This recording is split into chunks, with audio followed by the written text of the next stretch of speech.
So good morning, everyone. This is the 10th session, October session for Textile of the Month Series 2. And today we're talking about Moriage. Now, Moriage originally, well, there are a lot of Japanese textile terms that refer to a great many other techniques that are out there. So as an example, if we're talking about kiribame, as an example, which is like pieced quilting, kiribame is a term that's also used in woodworking, and that's inlay work. Okay, so that kind of makes sense if you're looking at piece quilting. It's a little bit like inlay.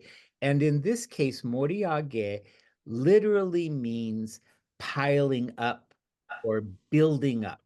Okay, and so what we're going to talk about here is how usually metallic, gold and silver and so forth, are built up on the surface of the textiles. And so they're built up in exactly the same, with the exact same look in mind that you find in porcelains.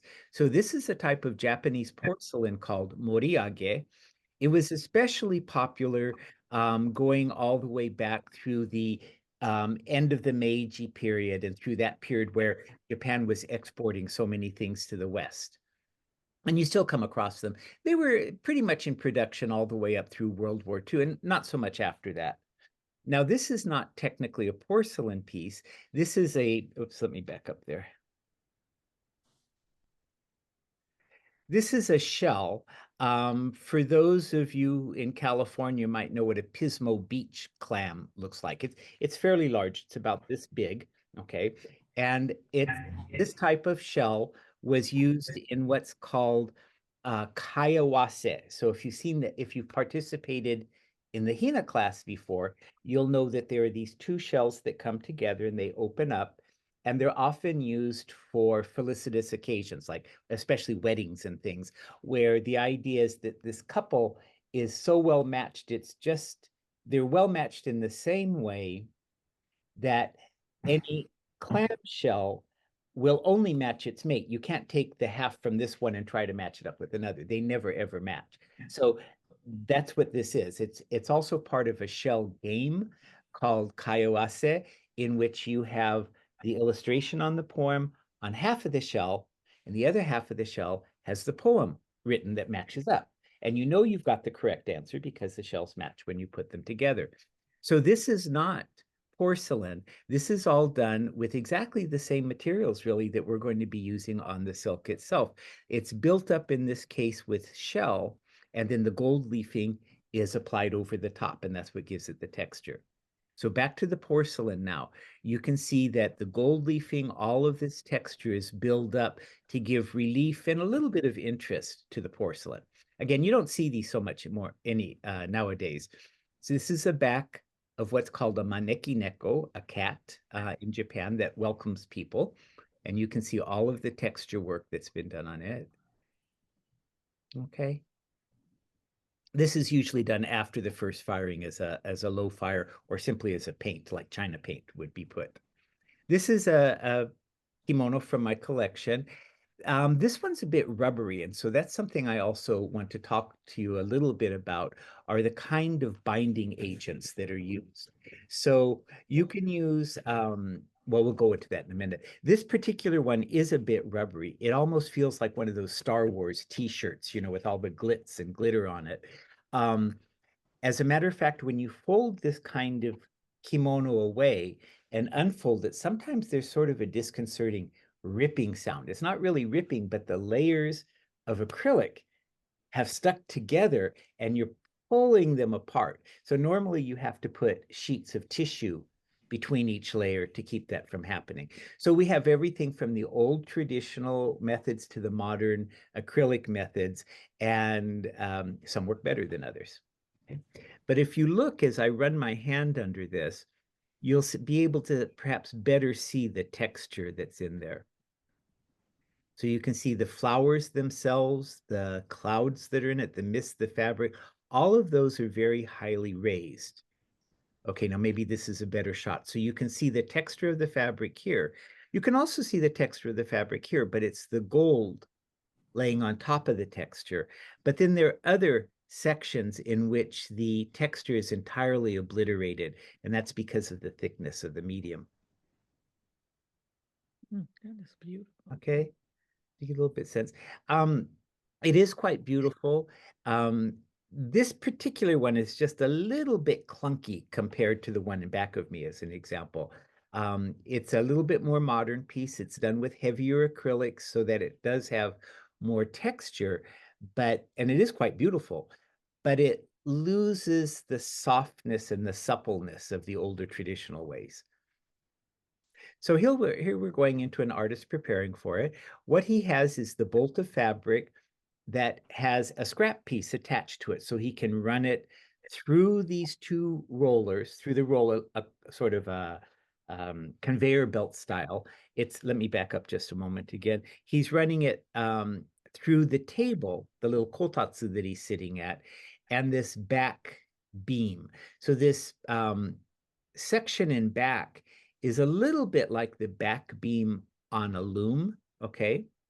So you can see this here, the fabric rolls around it. You could also rig up something like that at home very easily with 4-inch ABS pipe if you like. Now, what you're not quite seeing under this, and some of you will be familiar with this from other classes, this tabletop lifts off. And what's under it is what's called is a heating device. The table is called a kotatsu. It's used in most Japanese homes in the winter time so that people can sit at the table and have their legs warmed, since most houses up until very modern times were not centrally heated. The advantage that gives the artist is that you have a table to work on, but if you remove the tabletop and expose the heating element, you can also apply your dyes or other gold leaf and so forth with the heat element exposed, and it dries everything much more quickly than just sitting there and watching it. Okay, so this is the kind of table he's working on, a kotatsu. You can buy those kotatsu heating elements, by the way, through Amazon if you like. Kotatsu is spelled Kotatsu. And I'll try to put a link on the web, remember to put a link on the web page for you.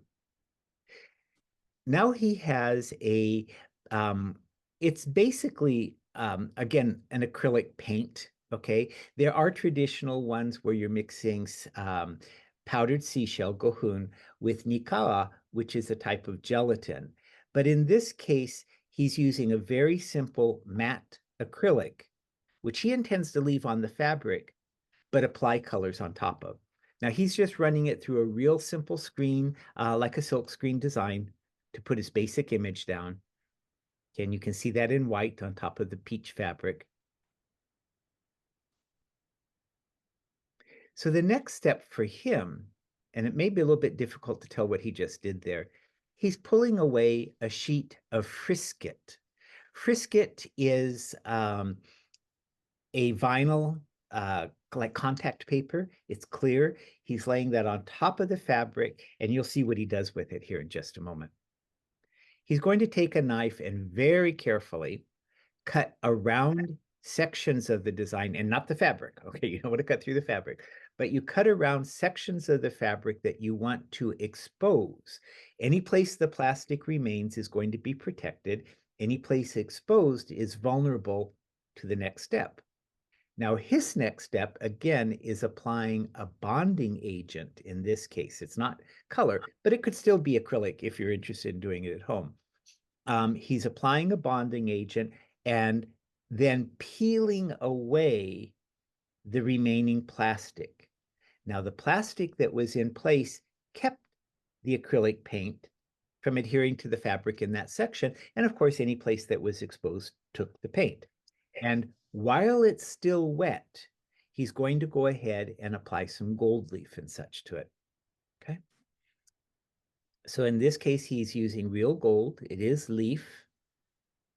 Okay, we've covered this in other sessions. And depending on the kind of binding agent it is, some binding agents need to dry first and become tacky. If you look at this, you can see from the glisten that it's still moist. Notice that the flower design that he applied a moment ago is dry. Okay, so the gold leaf is not going to stick to that. It's only going to stick to this more moist, supple section of the waves. Okay, and then he'll go ahead, depending on the artist, he may gently rub it first, or being careful not to smear the paint underneath, and then you wait until it dries to brush it off. Now, this is not Moriage. This is simply gold leafing at this stage. And then you can see the flowers and things were unaffected. And you get a very beautiful gold leaf. You can see the texture of the fabric through the leaf because really the bonding agent, once it dries, is just a thin film itself.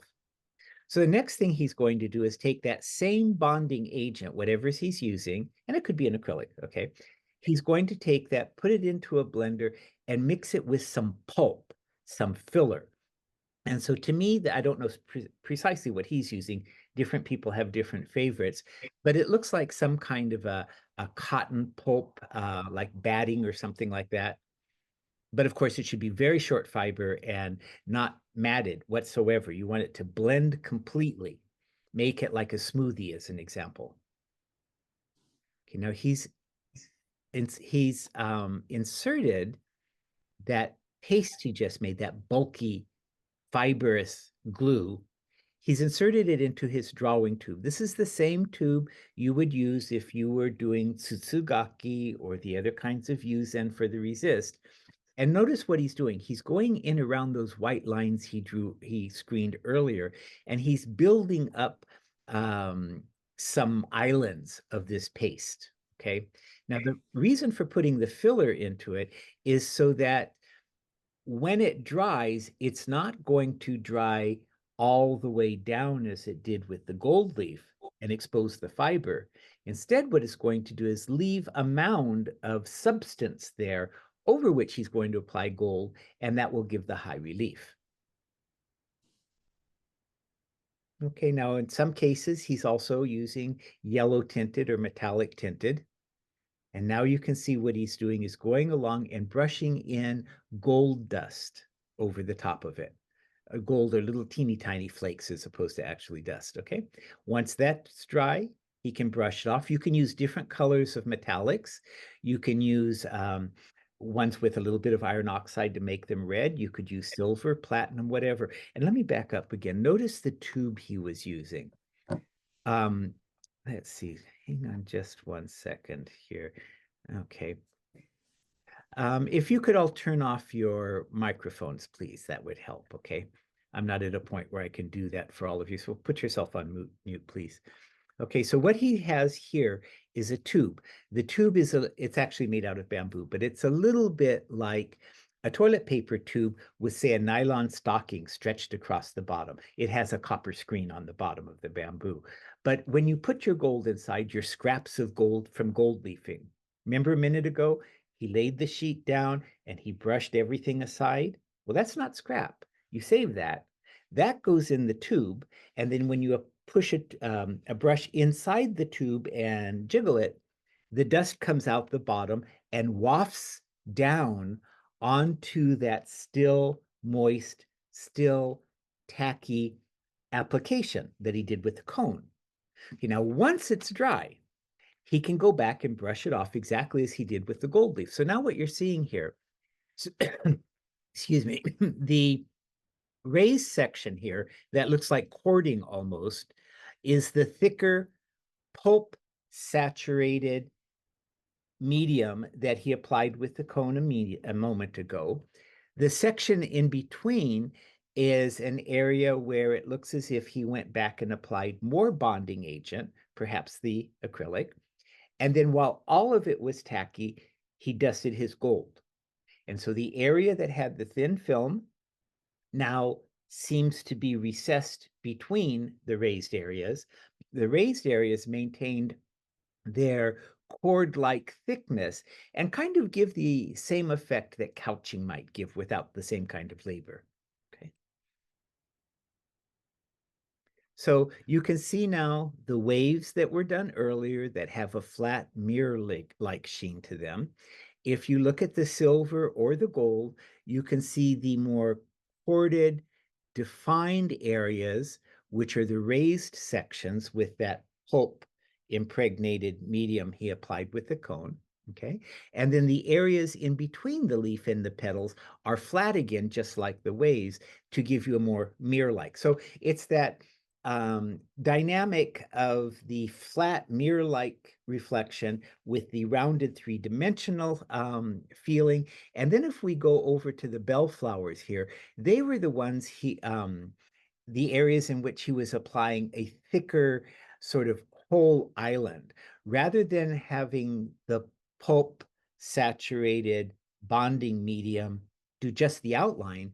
In this case, he went in and filled the whole section full of that fibrous medium, and that gives you a raised surface, a little bit as if, say, a paillette were attached to the surface, a little gem or jewel was attached to the surface. So all of those things create differences in the light reflection, and that adds to the beauty of the kimono. Okay, so here you see a combination of all of those. The waves that were applied with the stencil and are flat and allow the texture of the weave to come through. You have the outline sections that give the general effect of couching. You have the flat sections in between. In this case, he's used, rather than gold dust, it looks like he's used little tiny flecks. Therefore, he had a larger screen on the tube to allow flecks rather than dust to waft down. And that gives more of a glittery look, okay? So all these different size metals, all these different size flecks applied to different elevations of the fibrous medium give this wonderful look here. This might be even easier for you to see on your screen where you have a combination of the outline and the weave actually coming through. Okay, so here's another kimono now done this way.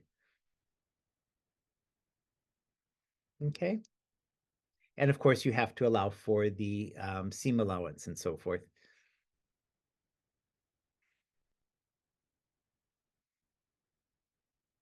Now, of course, you don't want to spill your coffee or anything on this, and you can see she has quite a bit more gold on her piece than others. Now, the more metal you have there, the more bonding agent you have, and the more the fabric loses its drape. All right, so you have to be careful what kind of bonding agent.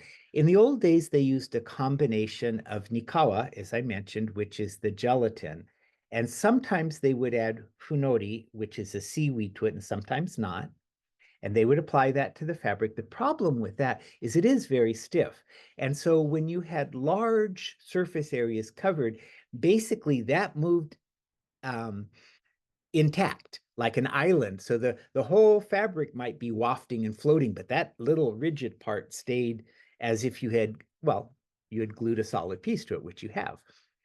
When in more modern times, when we have the acrylics and other synthetics, the acrylics, just like what we use on our t-shirts, have a lot more bend and flex to them. So that allowed Japanese to do much larger areas of solid as opposed to in the past where they might have broken up the little islands more so that there was silk movement between.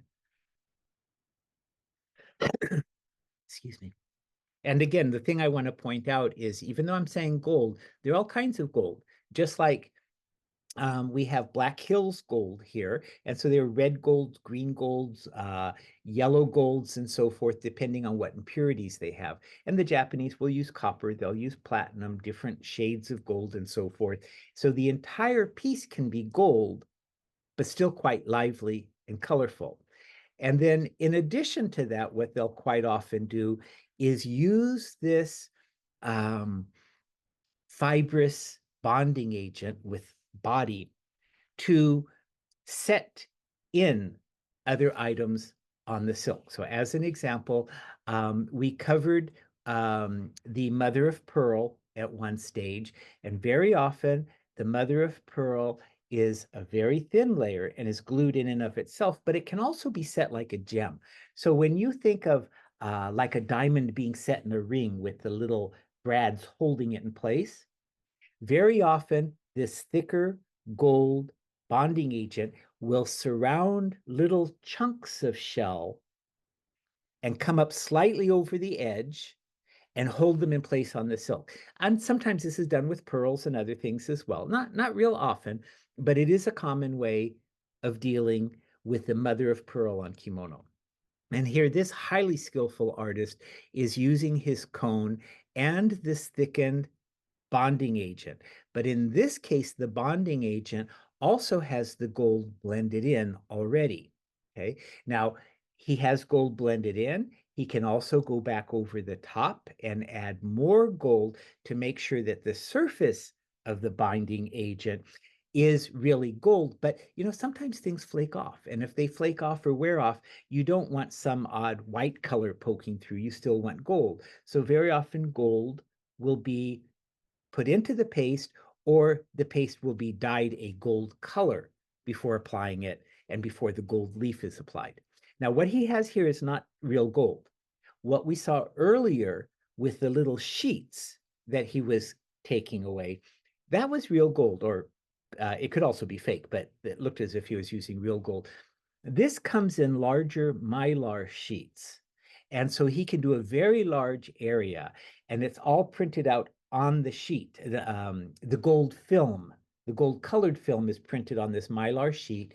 When it gets pressed against the sticky agent and he pulls it away, only the colored metal part that touches the binding agent stays, and everything else peels away on the sheet. So it's still attached to a mylar sheet, even when he pulls it away. And here you should be able to see. So this is not real gold. If this were real gold, what you would have is you would need a brush to brush it away in little pieces. It wouldn't be attached to the mylar this way. Also notice right here in the heart shape of the feather that it has a very raised surface. So all of these lines are those lines he just applied with the cone. They could be flat. They could be flat like we saw earlier with the wave pattern, but this technique with the mylar also lends itself very nicely to these more raised designs and doesn't have the same expense as real gold.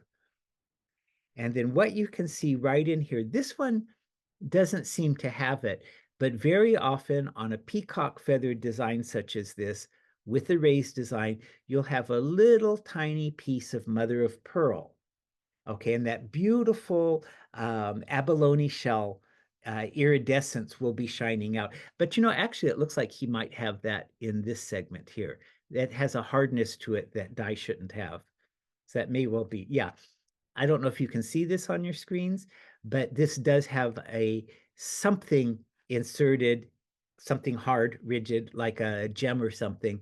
And you can see now that this cone applied line, actually, you know what it reminds me of now looking at it? It looks like the lead in a stained glass window, holding all the glass pieces together, right? So it functions very much the same way.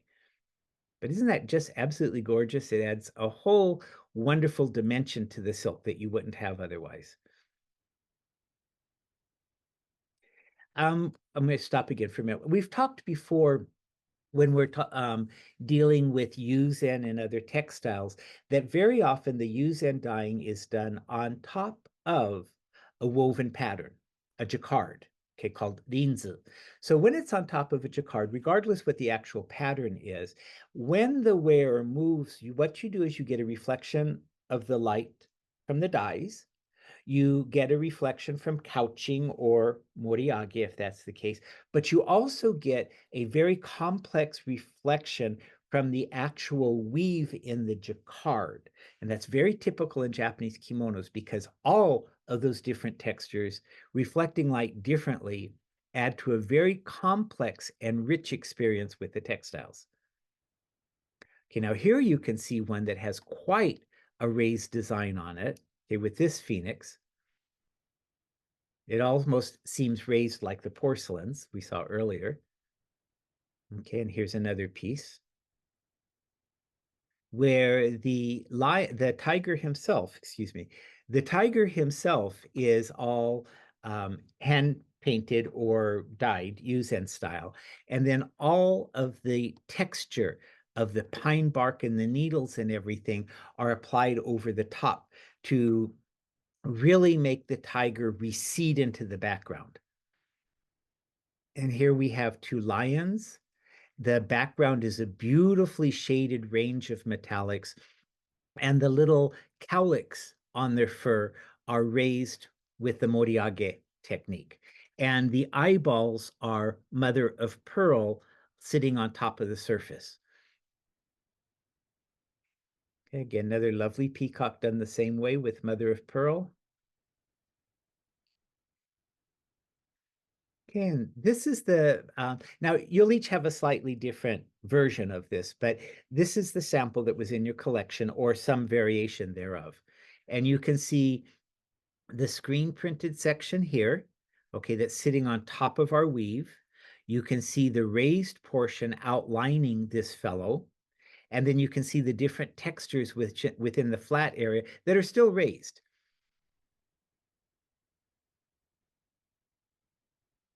Okay, and that was from a kimono. Okay, so let's stop the share there. Any questions at all about what was in that?